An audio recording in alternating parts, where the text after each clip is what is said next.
everybody. We're here at 106 Main in Durham. We're talking to Eryk Pruitt, author, now filmmaker. And so we'll talk a little bit about your the film you just directed in another episode. But for now, let's get a little bit of your background, how you got to where you are now. How'd you start out in writing? How'd you first develop an interest in it? Because you're a writer first. Mm-hmm. How'd you get into that? Well, I've always written. I just haven't always had a place to put it. So, I mean, if you walked into my office, my mom has sent me a story I wrote when I was 4 years old. I've got it framed. It needs a little character development. I still haven't maybe made a more succinct narrative, but it needs some work. We said framed. I assume it's not like 500 pages or anything. No, it's 2 pages. It's a lot of Batman, a lot of Spider-Man, etc. Land of the Lost. You can see my early influences. But yeah, I've always... But it's illustrated with crayon. Oh, yeah. Nice. Also needs some work. So I've always written, I just haven't had anywhere to put it, and it kind of turned into a hobby thing, and, hey, one day, I'll be a big-time writer. And, yeah, one day I came home from work, put together a script, and ran into some documentary filmmakers who were like, we'd love a narrative. I was like, hey, I got one at home. I went and got it. They read it. They said, hey, I like this. We want to make it. We need to come up with money. Kickstarter was new, so I came up with a Kickstarter campaign, got the money. Had the casting session, got the cast, got the locations, got everything done, and then 2 filmmakers dropped out, and leaving like the one guy doesn't know dick about film, with the bag. Uh-huh. And Nick Carner, who is a local filmmaker, very, very prolific guy. Mm-hmm. He said, "Hey man, I really like this script. Stick with it. I'll find you some filmmakers." And he just set me up on lunches with all sorts of guys across the triangle. Nick knows everybody. Nick, dude, this entire local film scene is 6 degrees of Nick Carner. Everybody is related to Nick Carner within, I'd say, 3 degrees. We got an episode title, 6 Degrees of Nick Carner.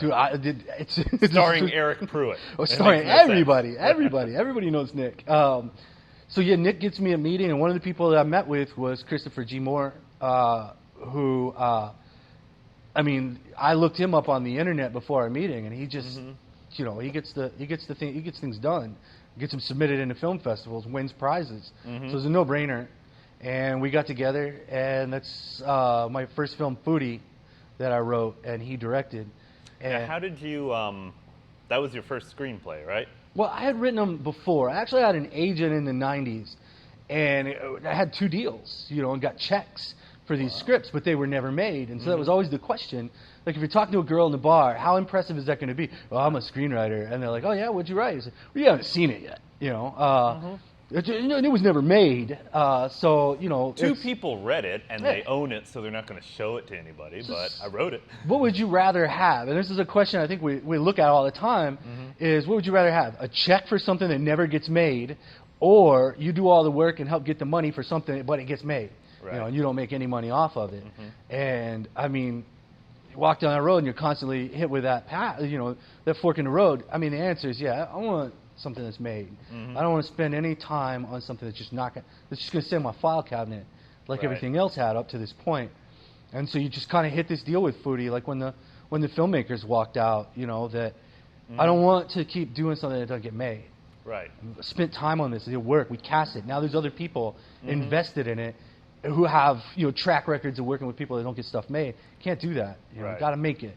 Mm-hmm. So well, that's one of the great things about Christopher, is that he has a real workman-like attitude. He's going to, he's not pretentious or full of himself. He gets the material. He knows what needs to be done to make it happen, and he just trudges along and gets it done. And that's what gets projects made in the end, is someone who has the follow-through and is willing to put in the hard work. If he says, I'm working on this, you're going to be watching it in 6-7 months. What was a big inspiration for you early on? I'm really keen on Cormac McCarthy. I really like that guy. I'm never going to really... Elmore Leonard? Absolutely. Some of it. Now, the problem with Ole Elmore, and I mean, I don't want to speak ill of the dead, and I really love what he does, but I think, that's kind of that thing where you face, the guy wrote like, 52, 56 books, something like that. Right. Some of them are bound to be stinkers, you Right. know, but there's some really, really good ones out there. Well, I mean, the Rolling Stones can do a 4-hour concert and play nothing but hits. But in order to get all those great songs, they had to put out, like 30 freaking albums. There's something to be said for being prolific. I like the freedom that it allows me. Now I'm allowed to totally put out some stinkers. So There you go. So uh, Cormac McCarthy was a big one early on? yeah. Is there a particular book you like? You seem like a No Country for Old Men kind of guy. Oh, I absolutely love that, and the movie. Like that's one of the Great cases movie. where you could flip a coin on which one's better, the book or the movie. Blood Simple is, excuse me, Blood Meridian is downright amazing. To me, there's this passage in there where they've got the Indian raid, a massacre on a wedding party, and I think that passage is maybe like 3 pages long. I read it at night. I was lying in bed reading it, and I get to the end of this passage, and I realized I'd forgotten to breathe the whole time I was reading that thing. I was just like, when I got to the end of it, that was, that's some amazing writing. That's something that stuck in you in. That's something to look back at and say, what was it about that really got me wired up? And growing up, and one of the things I like, we mentioned. Now, growing up, you're originally from Texas, right? I am south Okay. of Dallas, a little town south of Dallas. Grew up in the East Texas area. High school football country. It sure is. It sure is. Growing up though in that world, a lot of the books that you would get, a lot of TV shows, a lot of the movies were so L.A. and New York based. So you're reading Chandler, I believe he was San Francisco. You're reading all these really urban stories, these urban settings, and that was you got to watch Miami Vice. You're taught that these crimes and these interesting things only happen in urban metropolitan areas. Right. Well, when we get a hold of Cormac McCarthy or William Gay or Daniel Woodrell or Steve Weddle or some of these, they're showing us that hey, there's some really really good things that happen in Fucked up stuff happens out in the country too. in rural, southern atmospheres. The South is a pretty scary place. And, Absolutely. now that we're kind of becoming less New York and less LA centered, we're allowed to explore that more. And I really, really enjoy that, showing that there's, we're they don't have to worry about black snakes in, New York or Los Angeles. Right. Here, when you go out in the backyard, you have to watch where you step. It's fucking scary, dude. So yeah. that's what, I like to try to tap into that when I read or watch TV or make something of my own. Okay. Now, what was the first thing you got published? As far as story, Yeah. first thing I ever got published was in a little internet magazine called Mad Scientist Journal. And this is a really, really cool, it's still out there. It's still up. They put out a story every week. It's your assignment is to write a story through the point of view of a mad scientist, and you have to even provide him with a little bio, paragraph at the end. And I had a story that I liked, and I liked the beginning, middle, end. I liked the dialogue that was in it, but it just wasn't really singing. And so when I saw that they were calling for entries, I was like, what if I just rewrote it as a mad scientist story? And I did. I put it out, and it was snapped up, and it was the first thing ever. And then right after that, it kind of gave, anytime you get one thing done, it gives you the courage to do more.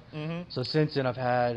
They always say in like Hollywood, when it comes to making movies, like the difference between a person who has never made a movie before, I think they were specifically talking directing, the difference between someone who's never made a movie before and a person who's made one movie, even if it was a stinker, if it was a bomb, if it lost tons of money, the fact that you have directed a movie, whole world of difference and opportunities that open up, and it sounds like writing's the same way.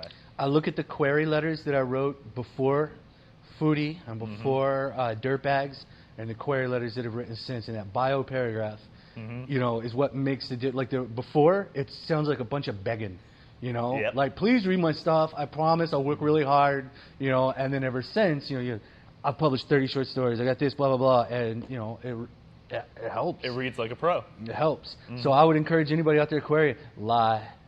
They don't look that stuff up. Lie. Inflate that shit.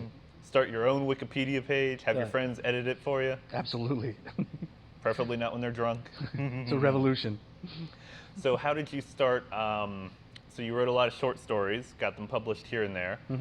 Your first, well, which came first, your first novel or starting to get into screenplays? Like I said, I'd always been into screenplays back in the 90s, dropped it. Foodie was first. I mean, it was kind of, I think, that stereotypical guy where it's like, yeah, I'm writing a book, and then you've been writing it for like 10 years, just every once in a while. Everybody's writing a book. You write a note, oh man, it would be cool if this guy did this. So, but yeah, Foodie came out, and then like I said, there was just a commitment to getting things done, to finishing things that, and I think all of 2012 after Foodie, I made a New Year's resolution, so I will not start anything that doesn't get finished. And that included, I'd pick up a book, and the book sucked, and be like, so you're reading this shitty book for like 3 weeks because you're not gonna, right, crappy movies, finish them. But you're getting in the habit of having that follow through and making sure that a project, if you can call reading a book a project, which in some ways it is, gets finished. You can say you did it, you stuck it out. And from that, finally got that book finished and got it submitted, lots of query and lots of rejections, and then finally it got taken. So. And it's done pretty well so far. I'm happy with it. I've been very happy with it. Could always do better, but until I get that big time agent and the big time publishing deal or whatever. And you actually are working, or your next book, Hashtag, I think it's called. Is that already out or about to come out? It should come out in May. Okay. May of 2015. So when you're watching this, it's probably already come out. Yeah, unless you're one of the very few who watched the episode the first week. But get on Amazon or go to your local bookstore. Go get it. If you're watching this before it comes out, pre-order. It's coming. So you wrote Foodie, and actually almost by default became a producer on it. Yes. Just kind of the way things fell into place, which, I mean, does that happen a lot in the indie scene where because normally in the studio system, the writer hands in the script, they say, thank you very much, we'll get somebody else. You don't even get to do the rewrites and everything. They get somebody else to do that. That doesn't sound fun at all. Right. I mean, I'd take the check, but I'd gladly take the check. The checks can be nice. So I could probably, I could do well with those kind of checks, but... Yeah, I would love to be the guy who writes the unused first script for the next Batman movie. I'm sure that pays Absolutely, well. Yeah. One line of dialogue, I think, will get you, quite a bit of money. But in the indie world, I guess it's more common, since you have a vested interest and you're actually going to put up the money or actually get into getting the movie made. So you become a producer on that one.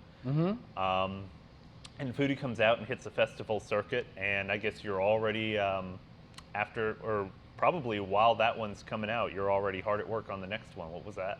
Yeah, the first thing I did after Foodie was because, in Foodie, being part of the producer, I had to help put it together. And one of the hardest things we had to do is, Foodie, if you haven't seen it, it centers around a guy that's in a bathtub full of ice while his organs are being harvested for gourmands. It's a romantic comedy. Yeah, absolutely. Feel-good movie. For kids. I had to find the fake ice to put in this bathtub, and it was hard. And we were doing things like cooking down plastic and all this. Our DP Ishmael Abdulkhalik eventually found, this polymer they use for irrigating plants. But before they also use that in baby diapers. Yeah. It took us like 2 weeks to get it. Now, if I'd have known I was going to be in charge of finding fake ice for this bathtub, I never would have written a script where a guy sits in a tub full of ice. So the whole time, everything I'm writing after that is so production-minded. It's like, well, I don't know any actors that are going to fit this type, so I can't write that. So the first thing I had to do to get that out of my head was I wrote a feature that is so big budget, just to kind of wash production out of my head. It takes place in the Mississippi flood in 1927. You have a cast of like 100 African-American sharecroppers. A monster is in it. It's constantly raining. You're flooding the Mississippi, just to kind of wash that production value, and then got right back into... This is going to be your Heaven's Gate. Dude, it's going to be good. If anybody's out there looking for a big budget script, it's good. Nobody's got it yet. But right after, we kind of started getting back into the indie scene, which I really, really like, because especially if you're kind of working in the production, you get to, there's chances, there's risks you want to take. And if you're helping put up the money and if you're helping put up everything, then you can you can take those risks without somebody telling you no. Right. You know, so I really it's like people that. who want to get stuff done. There's not weird barriers like having to go through people's agents and weird guild stuff and all that stuff. If you want to get something done and you can find like-minded people, you can just make it happen. Passionate people, you know, people like the Nick Carner and Piper and Monique, Piper Kessler, Monique Velasquez, Meredith Sousie, Tracy Coppage. There's no end to people that are passionate and want to get these things, done. There's a lot of really cool people in the area. Super cool. That you know, you keep seeing them in different stuff, and you're like, wow, I did not think that person could play that, or you know, the cinematography on that's amazing. So there's a lot of talented people in the area. Big time.